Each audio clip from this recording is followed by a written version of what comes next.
10 साल तक बगैर निकाह के बाबर आजम के साथ रहने वाली हामजा मुख्तार की कहानी क्या है, जानिए इस रिपोर्ट में। हामजा मुख्तार का कहना है कि हम स्कूल में इकट्ठे पढ़ते थे। बाबर आजम ने मुझे प्रपोज किया।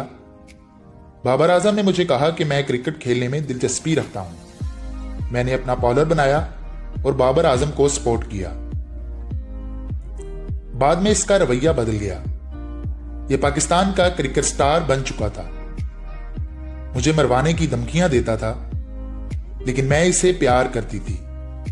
बगैर निकाह के हमने जिनसी ताल्लुक भी बना लिया था। 2016 में मुझे हमल ठहर गया।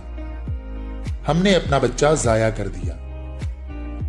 क्रिकेट स्टार बनने के बाद मुझे इसने कॉल की, कहा कि तुम अपने घर वापस चली जाओ। मैं पाकिस्तान में नहीं होता, मुझे तुम्हारी फिक्र होती है। इसके बाद बाबर आजम मेरी मां को भी मिला और यही बात कही। जब ये वापस आया तो फिर मुझे मारने पीटने लगा। नसीराबाद थाने में मेरी कंप्लेन दर्ज है। खैर, हमारी मशरूत सुलह हो गई, लेकिन इसने फिर भी मुझसे शादी नहीं की। मैंने जितने भी इल्जामात लगाए, मेरे पास मुकम्मल सबूत हैं।